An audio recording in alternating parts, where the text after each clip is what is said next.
Officials say his election didn't count, and the DNC violated its diversity quota. Hogg was too much of a straight white male to qualify. Plus, he started to call for primaries against the party elders. And then he made the DNC chief cry and want to quit. But somehow it's going to be Trump's fault. The media called the Trump-Musk split the breakup of the century, bigger than Brangelina. But like we told you, sometimes guys just have to hash things out. I have no hard feelings. I was really surprised that happened. He went after a bill that's phenomenal. It's the best thing we've ever signed in this country. And then when he did that, I was not a happy camper. So it's too bad. You said he had problems. What kind of problems? I mean, is it the drugs? I don't know what his problem is, really. I don't know. I haven't thought too much about it in the last little while. We just learned Elon called Trump late Monday night, and the two had a long chat. Musk told 47 he felt bad about how things got out of hand, and just to make sure the world knew, Elon sent this at 3 a.m. Quote, "I regret some of my posts about President Trump last week. They went too far." So, the impeachment post or the Epstein post? Well, the president heard the apology, but he's not inviting Elon to his birthday party this Saturday. About Elon Musk, he issued an apology this morning. Has the president accepted the apology, or does he think it's too little too late? The president acknowledged the statement that Elon put out this morning, and he is appreciative of it, and we are continuing to focus on the business of the American people. JD and Susie Wiles reportedly brokered the truce and pushed Musk to apologize. Now, JD says he's staying out of it. I'll look at this by that. The president makes the determinations about who's going to be a formal or an informal advisor in his administration. We're obviously grateful for what Elon Musk did early on in the process, and I'll let the president speak to what kind of relationship they're going to have in the future. Elon also had a little bit of a bust up with Besant before leaving the White House. Does Dana White want to put something together? And maybe it was something else. I mean, he had the fight with Scott Besant outside your office.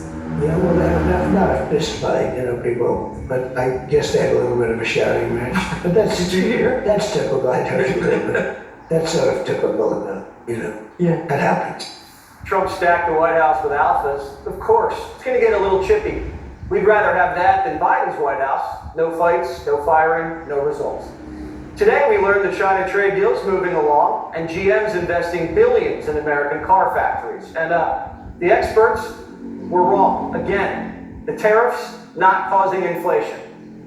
Well, John, look, we got another month of positive inflation news. Despite these historic tariffs, this was better than expected. Month over month, prices were up by just 0.1%. We did see that egg prices, they did fall on a month over month basis again, so that is a good sign. But the panic is they don't trust the numbers. Prices are rising on many everyday goods. Congresswoman, please don't interrupt me. The time is mine. The time is mine. Please don't interrupt me. I will ask you questions and I will grant you an opportunity to answer them, but please don't interrupt me during my time. With pleasure. Okay, I know I'm a woman, but please try to limit yourself to answering my questions. So they lie, and when you tell the truth, they call you sexist. I thought women wanted to be treated the same as men. Men get interrupted. Jessica interrupts me all the time. That's why 70% of voters are sick of him. Look at that. Trump's listening to voters and doing what he promised. That's it. But Democrats, not great listeners. They'd rather scream and shout. Our department under the previous administration squandered a lot of that. Please, I want your plan. I've had difficulty with the prior administration, and I don't mind calling them out. What is your plan for the future? Can we get that in writing and on paper so that we know where you're going? Because we don't have anything today. We have zip, nada, and knowing where you're going. You can talk percentages, you can talk about whatever you want, but unless this committee sees dollars and cents and where you're going and what your plan is, then we may reconsider what you need to do to go forward. Give us the details. Congresswoman, we have the details and we will provide Then let's have them. O'Leary Ventures chairman and Shark Tank investor Kevin O'Leary. All right, so the Trump-Musk beef seems to be petering out. What does that mean? good thing. It's a good thing. I mean, remember, I care about policy, I care about investing. I'm pretty happy that these two have started to reconcile their differences. I mean, you know, this is a classic case of poo-poo happens, but they really need each other. And I like the fact that Elon, in my view of that thing, the Epstein thing was over the top. For whatever reason he did that, I'm glad he pulled that back in. I'm sure these two men had a heart-to-heart. It's good. But you think about why this matters. Number one, Elon is the number one industrialist in America. With many of these technologies, the envy of the world. I don't care if it's EVs or it's robotics or neurosurgery, incredible stuff. You talk about SpaceX. All this stuff is the cutting edge of American tech. And Trump wants to have that in his back pocket. The most powerful man on earth wants the richest man on earth for a million reasons. And so if they have a little fight for a week or two, so what?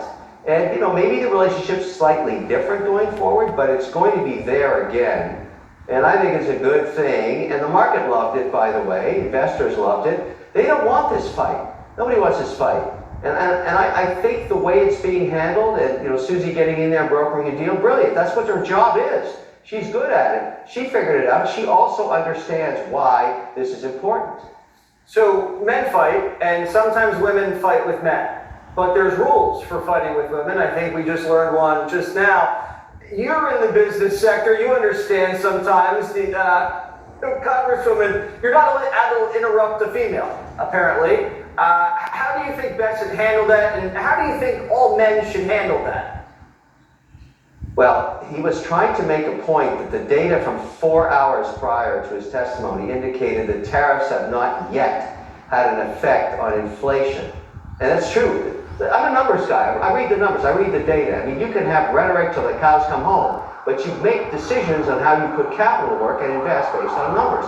And so because the actual cost of tariffs have been erratic, I mean, we've been all over the map, but the way the market's looking at it now, leaving out all of the, back and forth with Europe and England and, Japan and India, it smells like to the market a 10% reciprocal tariff, which is almost the same as a VAT tax, a consumer tax, a consumption tax in most countries between 7 and 14%. So the market likes that. They say, okay, the big daddy deal though is what we're getting on China. We don't have any details yet, but everybody doesn't care about the rest. I want to be honest with you, Jesse. They don't care. They want to hear what's going on with China. Right.